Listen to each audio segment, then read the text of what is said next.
الحمدللہ رب العالمین والصلاة والسلام علی سید الانبیاء والمرسلین اما بعد فاعوذ باللہ من الشیطان الرجیم بسم اللہ الرحمن الرحیم۔ الحمدللہ الہادی پروگرام میں حضرت موسیٰ علیہ السلام کا تذکرہ چل رہا تھا اور ہم نے جو سورہ قصص کی اب آیات کا آغاز کیا تھا، اس میں اللہ تبارک و تعالیٰ نے موسیٰ علیہ السلام کے ہم قوم قارون کا واقعہ ذکر کیا، اور یہ بڑا معروف اور مشہور ہے۔ قارون کا خزانہ ہم محاورتاً بھی استعمال کرتے ہیں، جس کے ہاتھ میں تو قارون کا خزانہ آ گیا، تو اس قارون کی معرفت اب اس سے ان واقعات سے اور ان آیات سے حاصل اچھے انداز سے ہو سکتی ہے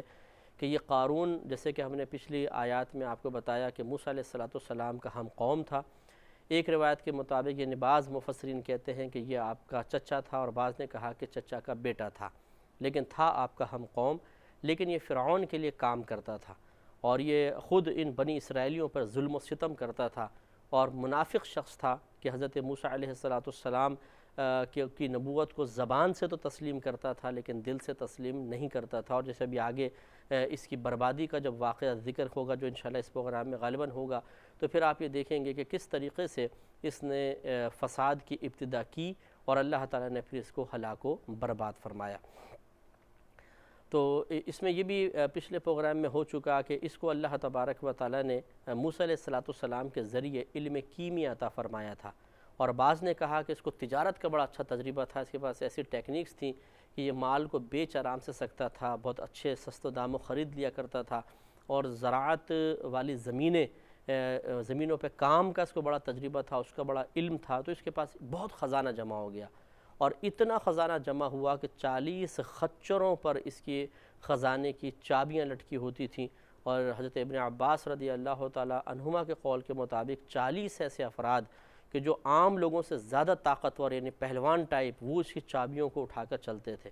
اور اس کی عادت تھی کہ یہ لے کر نکلتا تھا چابیوں کو۔ غالباً یہ ہمارے کراچی کا ماحول نہیں ہوگا، ورنہ تو نہ قارون کا پتہ چلتا اور نہ اس کے خزانے کا پتہ چلتا۔ یہ اس دور کی بات ہے کہ خزانے کی کنجیاں لے کے نکلتا تھا، کوئی حملہ نہیں کرتا تھا، ورنہ آج کل کے دور میں تو یہ بچتا نہیں۔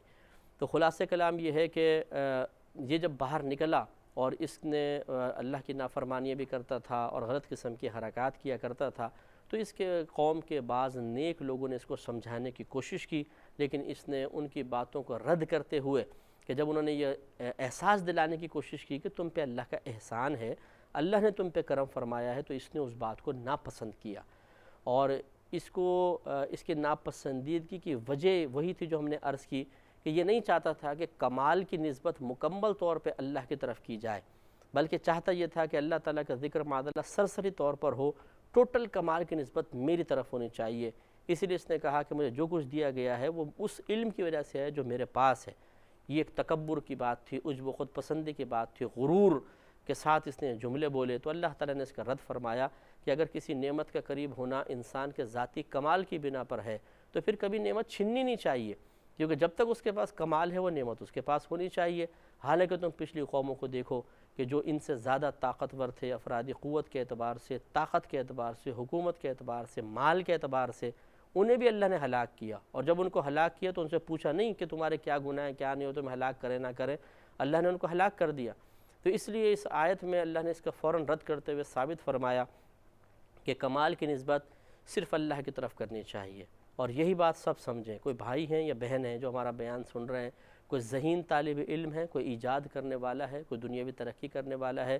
کوئی ایسا سیاست دان ہے جو اپنی سیاسی چالوں کے ذریعے بہت زیادہ بلندی حاصل کر گیا ہے، تو یاد رکھیں یہ سب اللہ کا کرم ہے، یعنی کمال اللہ کا ہے۔ اس کمال کو، کرم کو ہم غلط طریقے سے استعمال کریں وہ ہمارا قصور ہے کہ اس سے ہم ناجائز فائدہ اٹھائیں، لیکن یہ جو عروج ہے، ترقی ہے، ذہانت ہے، فہم ہے، عزت ہے، شہرت ہے، حقیقت نہیں صرف اللہ کی دی ہوئی ہے، اس میں ٹوٹل کمال اللہ کا ہے، اور یہی ایک سعادت مند اللہ تعالیٰ کے بندے کا کام ہے کہ وہ کمال کی نسبت اپنی طرف نہ کرے بلکہ 100% اپنے رب کی طرف کرے، اس سے نعمت میں اضافہ ہوتا ہے۔ اور اگر ہم عجب و خود پسندی میں کریں، میرا ذہن، میرا فہم، میری سوچ، میرا فیصلہ، میری محنت، یہ جو میرا میرا میرا اور میں شروع ہو جاتی ہے، یہ ہلاک کر دیتی ہے، اور انسان کہیں کا نہیں رہتا۔ پھر جب وہ ذلیل ہوتا ہے، اس کا کوئی فیصلہ غلط ثابت ہو جاتا ہے، وہ عزت سے ذلت کی گہرائیوں میں گر جاتا ہے، دلدل میں گر جاتا ہے، اس وقت پھر کسی سے نگاہ ملانے کے قابل نہیں رہتا ہے، شرمندگی اور رسوائی اس کا مقدر بن جاتی ہے۔ تو اب آگے ایک اور اللہ تعالیٰ نے چیز کو قارون سے متعلق بیان کی، اور بہت سمجھنے والی بات ہے، اور یعنی بہت اچھی نصیحت ہے اس میں بھی، ہوا یہ کہ یہ قارون ایک مرتبہ اپنے ساتھیوں کے ساتھ نکلا۔ مفسرین یہ کہتے ہیں کہ اس کے ساتھ تقریباً 4000 گھڑ سوار تھے، 4000، اور سب نے ریشم کے لباس پہنے ہوئے تھے، خوبصورت سرخ ریشم، سفید ریشم، اور اس کے ساتھ 300 لونڈیاں تھیں، کنیزیں، انہوں نے بھی بڑے خوبصورت قسم کے لباس پہنے ہوئے تھے، اور یہ خود بہت زبردست لباس پہنے ہوا تھا۔ اور یہ جو 4000 تھے اس کے ساتھ گھڑ سوار تھے، یعنی گھوڑوں کے اوپر سوار، تو کتنی بڑی اس کی خود اپنی ذاتی فوج ہوگی، آپ اندازہ کریں 4000 گھوڑے سوار۔ اب جب یہ نکلا اس بظاہر دنیاوی شان کے ساتھ، تو بعض لوگوں نے اس پر رشک کیا۔ یہ بڑی پیاری بات اللہ نے بیان فرمائی، ہر بات بہت پیاری ہے، لیکن بعض اوقات ہم کسی شخص کو گزرتے ہوئے دیکھتے ہیں، بہت معذرت کے ساتھ وہ بعض اوقات فاسق ہوتا ہے، فاجر ہوتا ہے، گناہگار ہوتا ہے، لیکن ہم اس کو دیکھ کر اس کی اس عارضی اور ظاہری عزت کو دیکھ کر تمنا کرتے ہیں کاش ہمیں بھی ایسا مل جائے، کاش ہم بھی ایسے ہوتے، یا افسوس کرتے ہیں، اور جو اللہ تعالیٰ کی نعمتیں ہمارے پاس بغیر طلب کیے موجود ہیں ان کو فراموش کر دیتے ہیں، اور ہم کہتے ہیں یار ہمیں دیا ہی کیا ہے، دیکھو اس کی شان دیکھو، اور اللہ نے ہمیں کیا دیا، ہمیں کیا دیا۔ ہمیں اس وقت نہ آنکھوں کی نعمت نظر آتی ہے، نہ ہاتھ کی نعمت نظر آتی ہے، نہ پیروں کی نعمت نظر آتی ہے، نہ ذہانت فطانت، نہ ماں باپ، نہ بیوی بچے، نہ آزاد ملک، نہ مسلمان ہونا، نہ نبی کریم صلی اللہ علیہ وسلم کی امت میں پیدا ہو جانا، نہ قرآن، نہ اللہ تعالیٰ کی معرفت، کچھ ہمیں یاد نہیں رہتا، ہم سب کو فراموش کر کے کہتے ہیں یار اللہ نے ہمیں کیا دیا، دیکھو شان تو یہ ہے۔ یہ غلط طریقہ ہے کہ انسان ایک شخص کو کہ جو اللہ تعالیٰ کی نافرمانی میں مبتلا ہے، اور وہ اللہ تعالیٰ کی مسلسل اس انداز سے نافرمانی کر رہا ہے کہ اس کا اثر دوسروں تک بھی پہنچ رہا ہے، اور پھر اس کے پاس تھوڑی سی نعمت دیکھ کر ہم اس کے تمام نافرمانیوں کا فراموش کر کے یہ سوچیں کاش ایسے ہم بھی ہوتے، یہ ناشکری کی بات ہے، اور ایک نعمت کی تمنا نہیں ہے، بلکہ ایک اللہ تعالیٰ کے غضب اور عذاب کو دعوت دینے کی تمنا ہے، کیونکہ جب اللہ تعالیٰ کسی کو اس کی نافرمانی کے باوجود نعمتوں سے نوازتا ہے تو یہ عموماً اللہ کے غضب کی علامت ہوتی ہے۔ تو اب اگر ہم اس کی تمنا کر رہے ہیں تو گویا کہ ہم اللہ کے غضب میں مبتلا ہونے کی تمنا کر رہے ہیں، اور یقینی سی بات ہے یہ قطعاً غیر مناسب ہے۔ لہٰذا اب یہ دیکھیے اللہ تعالیٰ نے کیا بیان فرمایا، فَخَرَجَ عَلَىٰ قَوْمِهِ فِي زِينَتِهِ، اللہ تعالیٰ فرماتا ہے تو یہ قارون اپنی قوم پر اپنی زینت کے ساتھ نکلا۔ زینت سے مراد یہی خوب بن سنور کر، اور پھر اس کے ساتھ جو اتنے سارے لوگ تھے، تو قال الذین یریدون الحیات الدنیا، تو کہا ان لوگوں نے جو دنیاوی زندگی کا ارادہ رکھتے تھے، دنیا میں ترقی مل جائے، جی سب کچھ بس یہی ہے، جیسے آج کل بے وقوف قسم کا مسلمان ہے، بولتے آخرت تو بعد میں دیکھی جائے گی، دنیا کی عزت ہونی چاہیے، آسائش نعمت سب یہاں مل جائے، بس یہ ہماری تمنائیں ہوتی ہیں۔ اللہ تعالیٰ دیکھیں کیسے مذمت فرما رہا ہے کہ قال الذین یریدون الحیات الدنیا، تو ان لوگوں نے کہ جو دنیاوی حیات کا زندگی کا ارادہ رکھتے ہیں، کہا یا لیتا، اے کاش، لنا مثل ما اوتی قارون، کاش ہمارے پاس بھی اسی کی مثل ہوتا جو قارون کو دیا گیا ہے، انہ لذو حظ عظیم، بے شک یہ تو بہت بڑے حصے والا شخص ہے، یعنی اس کے پاس بڑا عظیم حصہ دنیا کا اس کو دے دیا گیا ہے، کاش ہمارے پاس بھی اسی کی مثل ہوتا۔ لیکن اب ان کے رد میں جو نیک پرہیزگار اور ذہین اور فطین لوگ ہیں انہوں نے کیا جواب دیا، ان کو دیکھیں مذمت کے طور پہ اللہ نے ذکر فرمایا، اور اب مدح کے مقام پر کن لوگوں کا تذکرہ وہ دیکھیے، وقال الذین اوتوا العلم،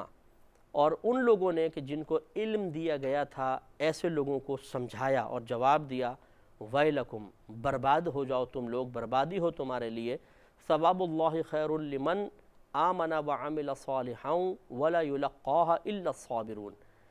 انہوں نے کہا کہ بے وقوفو، اللہ تبارک و تعالیٰ کا ثواب، یعنی جو اللہ کے پاس بدلہ تیار رکھا ہوا ہے، یہ زیادہ بہتر ہے، اس تمام اس کی نعمت سے زیادہ بہتر ہے اس شخص کے لیے جو ایمان لائے اور نیک عمل کرے، اور نہیں ملاقات کروائی جائے گی ان چیزوں سے مگر صابرین کی، جو صبر کرنے والے ہیں، کہ جو اس طرح کی نافرمانی سے جمع کی ہوئی دولت سے صبر کرنے والے ہیں اللہ تبارک و تعالیٰ انہیں آخرت کا ثواب عطا فرمائے گا اور ان کو نعمتیں اور عزت دی جائیں گی۔ تو دیکھیے کہ جن کو علم دیا گیا تھا، جو صاحب علم لوگ تھے، اور علم والے ہی اللہ تبارک و تعالیٰ کی توجہ اور رحمت کے مستحق ہوتے ہیں، انہوں نے کہا کہ لوگوں تم سوچو، تم برباد ہو جاؤ، محاورتاً کہا کہ برباد ہو جاؤ، اللہ تعالیٰ کے پاس جو کچھ جمع ہے وہ اس سے بہتر ہے۔ یہی بات حضرت سلیمان علیہ السلام نے بیان فرمائی تھی۔ مفسرین کہتے ہیں کہ ایک مرتبہ سلیمان علیہ السلام اپنے بہت سارے جتنے بھی ان کی امت تھی اس کے ساتھ نکلے، اس میں انسان بھی تھے، جنات بھی تھے، چرندے پرندے درندے، ہوائیں آپ کے ساتھ چلیں۔ تو ایک شخص نے آپ کو دیکھ کر کہا کہ کیا سلیمان کی شان ہے، سبحان اللہ۔ تو حضرت سلیمان علیہ السلام چونکہ بہت دور کی آوازیں اللہ کی عطا سے سن لیا کرتے تھے، تو آپ ٹھہر گئے، اس شخص کو بلایا اور آپ نے فرمایا کہ اے شخص، تیری یہ میری جو میری سلطنت ہے، یہ دولت جو تجھے نظر آ رہی ہے، حکومت نظر آ رہی ہے، تیری اس ایک سبحان اللہ کے برابر نہیں ہو سکتی۔ وجہ اس کی یہ ہے کہ میری تمام جو حکومت ہے یہ دنیا تک ہے، یہ ختم ہو جائے گی، لیکن اس سبحان اللہ کا ثواب آخرت تک باقی رہے گا۔ تو یہ آپ نے بڑے پیارے انداز سے سمجھائی۔ تو ذرا غور کیجئے، اللہ تعالیٰ نے دو لوگوں کا تذکرہ کیا، ایک کا مقام مذمت، یعنی ان کو سمجھ لیں برائی کے مقام پہ ان کا ذکر کیا گیا، ایک مقام مدح میں ذکر کیے گئے، یعنی جن کی تعریف کی گئی۔ جن کی مذمت کی گئی وہ لوگ ہیں کہ جو نافرمانوں کے پاس نافرمانی کے ذریعے حرام ذرائع سے جمع کردہ دولت کو دیکھ کر یہ کہہ رہے تھے کاش ایسا ہمارے پاس بھی ہوتا۔ اس لیے میں نام نہیں لیتا ہوں کیونکہ بہت سارے لوگ ناراض ہو جاتے ہیں۔ ذرا آپ غور کریں، بہت سے پیشے ایسے ہوتے ہیں، بہت سا بزنس ایسا ہوتا ہے، بہت سے کام ایسے ہوتے ہیں جس کو شریعت سخت ناجائز اور حرام کہہ رہی ہوتی ہے، لیکن اس کے ذریعے عزت حاصل کرنے والے، شہرت حاصل کرنے والے ہمیں اتنے محبوب ہوتے ہیں کہ ان کو دیکھ کر ہم یہ تمنائیں کرتے ہیں کاش ہم بھی ایسے ہوتے۔ تو یہ اگر ہمیں آخرت میں پتہ چل جائے کہ ان کا انجام کیا ہوگا اگر توبہ نہیں کی تو، اور کس قدر یہ اللہ تعالیٰ کے غضب میں مبتلا ہیں، تو کبھی بھی یہ تمنا نہ کرتے کہ کاش ہم ایسے ہو جاتے، بلکہ ہم کہتے کہ اللہ تیرا بڑا شکر ہے کہ تو نے اس سے ہمیں بچا لیا۔ لیکن بات وہی ہے کہ ہم دنیاوی چکا چون سے متاثر ہونے والے ضعیف الایمان مسلمان ہیں، جن کے ایمان کمزور ہو گئے ہیں۔ انہیں اللہ تبارک و تعالیٰ کے پاس آخرت میں جو کچھ نعمتیں ہمارے لیے جمع کر رکھی ہیں وہ نظر ہی نہیں آتی ہیں۔ جو کچھ ملنا ہے وہ دنیا میں مل جائے، ختم، آخرت کی فکر نہیں ہے۔ لیکن اللہ تبارک و تعالیٰ نے مقام مدح میں علم والوں کا ذکر فرمایا کہ جو صاحب علم لوگ تھے، انہوں نے کہا کہ اللہ تعالیٰ کے پاس جو کچھ ہے وہ اس سے بہتر ہے، لیکن اس شخص کے لیے جو ایمان لائے اور پھر نیک عمل کرے، تو اس کو انشاءاللہ جو تمام چیزوں سے اس کی ملاقات کروائی جائے گی، اور ان لوگوں کی ملاقات کروائی جائے گی جو اس قسم کی چیزوں پر صبر کرنے والے ہیں۔ تو اب آپ کو مجھے غور و تفکر کرنا ہے، ہر شخص اگر کوئی صاحب حیثیت سن رہا ہے وہ بھی غور کرے، غریب ہے تو وہ بھی غور کرے، صاحب حیثیت اگر سن رہا ہے تو اسے بھی سوچنا چاہیے مجھے کس میں ہونا چاہیے، کیونکہ ہم تین گروپ کر لیں۔ ایک قارون کا گروپ تھا، ایک اس کو دیکھ کر پسند کرنے والا اور اس کی جیسی تمنا رکھنے والا، اور تیسرا وہ گروپ کہ جو کہتا تھا کہ نہیں، اللہ کا شکر ہے کہ ان نافرمانی کے ذریعے جمع کردہ چیز عزت اور شہرت سے ہمیں اللہ نے محفوظ رکھا، ہم تو آخرت والے معاملات پہ نگاہ رکھیں گے۔ تو ہم کس میں ہیں یہ غور کر لیں۔ ان میں ہیں کہ ہم نافرمانی کے ذریعے دولت جمع کر رہے ہیں اور یہ نہیں دیکھتے کہ ہم جو کام کر رہے ہیں، جس کے ذریعے ہم دولت حاصل کر رہے ہیں، وہ جائز ہے ناجائز ہے، بس ہم مقدار پہ غور کرتے ہیں۔ ایک چیز مل گئی، ایک پروگرام مل گیا تو 10 لاکھ یہاں سے آ گئے، 50 لاکھ یہاں سے آ گئے، 20 لاکھ یہاں سے آ گئے، اور یہ نہیں دیکھتے کہ ہم کیا کر رہے ہیں کیا نہیں کر رہے۔ مقدار، دولت کی مقدار، پھر ہمارے پاس بڑا بنگلہ، پھر گاڑیاں، ایئر کنڈیشن، نوکر چاکر، اس میں پھر اگر کوئی نصیحت کرنے والا ہو تو وہ تو ہمیں بیوقوف لگے گا، اس کو تو ہم کہیں گے کہ یہ دنیاوی دوڑ میں خود احمق پیچھے رہ گیا، اس لیے ہمیں بھی ایسا کہہ رہا ہے۔ لیکن یہ تو میدان محشر بتائے گا کہ آج یہ نوکروں کی فوج کیا وہاں پر بھی ساتھ ہوگی کہ نہیں ہوگی، آج جو لینڈ کروزر ہمارے پاس ہے کیا یہ بھی وہاں پر ساتھ جائے گی کہ نہیں جائے گی، آج اس بنگلے کے اندر ہم رہتے ہیں، ایئر کنڈیشن میں رہتے ہیں، کہ یہ بھی قبر میں اور حشر میں ہمارے ساتھ ہوگا کہ نہیں ہوگا۔ سب وہاں پر تنہا اٹھیں گے، برہنہ اٹھیں گے، اور وہاں پر پھر انجام معلوم ہو جائے گا۔ اس لیے ایسے گروپ میں شامل ہونا تو بڑا خطرناک ہے۔ پھر دوسرا گروپ کہ جو ایسے لوگوں کو دیکھ کر تمنا کرنے والا ہے کہ کاش ہمارے پاس بھی ایسا ہوتا۔ نبی کریم صلی اللہ علیہ وسلم ارشاد فرماتے ہیں کہ مال کے سلسلے میں 4 قسم کے لوگ ہیں۔ ایک وہ جنہوں نے حرام کمایا، حرام جگہ خرچ کیا، فرمایا سب سے بدتر ہیں۔ دوسرے وہ کہ جو ایک اور مقام پہ ایسا فرمایا کہ جو ان کو دیکھ کر یہ تمنا کرنے والا ہوگا کہ کاش ایسا میرے پاس بھی ہوتا، یعنی حرام، فرمایا یہ اور یہ گناہ میں بالکل برابر ہیں۔ تو اس لیے یاد رکھیں کہ یہ جو تمنا ہم کرتے ہیں بعض اوقات ایک گناہ کی تمنا، یہ خصوصاً ینگ جنریشن جو ہماری دیکھ رہی ہے، چاہے بچیاں ہیں یا بچے ہیں، یہ بعض اوقات ایک گناہ کے ذریعے شہرت حاصل کر لینے والے کو، میں اسی لیے کہہ رہا ہوں کہ میں نام نہیں لے رہا ہوں کہ بہت سے لوگ ناراض ہو جاتے ہیں اپنے پیشوں کی وجہ سے اور اپنے مطلب معمولات کی وجہ سے، کیونکہ وہ اس کو بڑے اچھے نگاہوں سے دیکھ رہے ہوتے ہیں۔ جیسے مثال کے طور پہ ہم ایک شعبہ لے لیتے ہیں، فلموں میں کام کرنا، نافرمانی کے ذریعے، گناہوں کے ذریعے ڈانس کرنے کے پیسہ کما رہے ہیں اور غلط حرکتیں کر کے کما رہے ہیں۔ اب ہمارے جو نوجوان بچے بچیاں ہوتے ہیں وہ یہ نہیں سوچتے کہ ہم یہ کر کیا رہے ہیں۔ ایسے لوگوں کو دیکھ کر ان کی عزت، ان کی شہرت، کہ جب وہ نکلتے ہیں تو سینکڑوں ہاتھ آٹوگراف بک لے کر ان کے سامنے پھیل جاتے ہیں، اور وہ 2-4 کو آٹوگراف دے کر یہ نکلے، پیچھے کیمرے والے بھاگ رہے ہیں، مطلب صحافی حضرات اور رپورٹر وہ پیچھے پیچھے جا رہے ہیں۔ تو ان کو دیکھ کر بعض اوقات ہمارے نوجوان بچے بچیوں کے دل میں تمنا بیدار ہوتی ہے، کاش ایسی شہرت ہمیں بھی حاصل ہوتی، اور بعض ہو سکتا ہے کوئی دعا بھی کر لیتا ہو کہ اللہ تعالیٰ مجھے بھی ایسا عطا کر دے۔ تو یاد رکھیے کہ یہ تمنا بھی گناہ ہے، اگر اس کے باقاعدہ ہم نے ارادہ کیا کہ ایسا مجھے حاصل ہو جائے، اس کے لیے دعا مانگنا بھی گناہ ہے۔ تو اس طرح علم نہ ہو تو بعض اوقات انسان مصلی پر بیٹھ کر بھی گناہ گار ہو رہا ہوتا ہے۔ تو یہ کوئی مطلب حقیقتاً عزت نہیں ہے، حقیقتاً یہ کوئی مطلب حاصل کرنے والی چیز یا ایسی چیز نہیں ہے کہ جس کی تمنا کی جائے۔ یہ میں آپ کو صحیح عرض کر رہا ہوں، اس کو یوں سمجھ لیجئے کہ جیسے کسی نے ایک حلوہ تیار کیا اور اس میں زہر ڈال دیا، لیکن حلوہ تیار کرنے کے بعد اس پہ پھر خوب میوے وغیرہ چھڑکے، پستے، بادام اور چاندی کے ورق لگائے اور کیوڑا وغیرہ چھڑک دیا، بڑا خوشبودار حلوہ، اور اب آپ سے کہا کہ کھاؤ، لیکن آپ یہ دیکھ رہے تھے کہ اس میں زہر ملایا گیا ہے۔ دیانتداری سے بتائیے کہ آپ اس کو کھائیں گے؟ یقینی سی بات ہے نہیں۔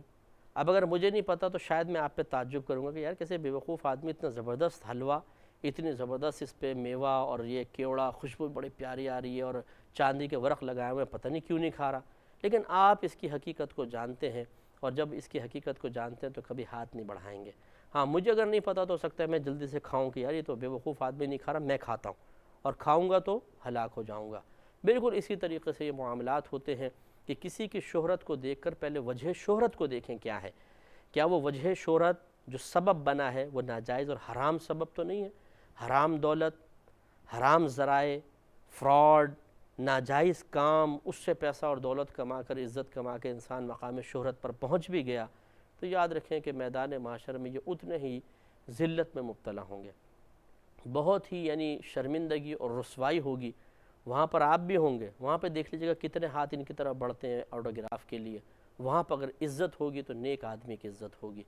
ہمارے نبی کریم صلی اللہ علیہ وسلم ارشاد فرماتے ہیں کہ لوگ نفس نفسی کے عالم میں ہوں گے، لیکن کچھ ایسے لوگ ہوں گے جو عرش الہی کے سائے میں ہوں گے، اور ان کے ماتھے پہ لکھا ہوگا المتحابون فی اللہ، اللہ تعالیٰ کی راہ میں ایک دوسرے سے محبت رکھنے والے، یعنی نیک، پرہیزگار، متقی لوگ جو اللہ کی رضا کی خاطر صرف دوستی رکھتے ہیں۔ اس قسم کی شہرت وغیرہ سے وہ بالکل نہیں مروب اور متاثر ہوتے، وہ میدان معاشر میں مقام عزت پر ہوں گے، سرکار صلی اللہ علیہ وسلم کے دامن سے لپٹے ہوئے ہوں گے۔ اس وقت پھر ہم سوچیں گے واقعی بات تو بالکل ٹھیک تھی۔ تو اس لیے ہرگز اس قسم کی تمنا نہ کریں۔ ہاں اگر کسی کو اللہ نے عزت اور شہرت دی ہے اور اس کا ذریعہ اور سبب حلال ہے، جائز ہے، اچھا ہے، نیک ہے، تو پھر اس کی تمنا کرنے میں کوئی حرج نہیں، بلکہ بعض صورتوں میں محبوب اور مستحب ہوتا ہے۔ اللہ تعالیٰ سمجھنے کی توفیق عطا فرمائے، آمین۔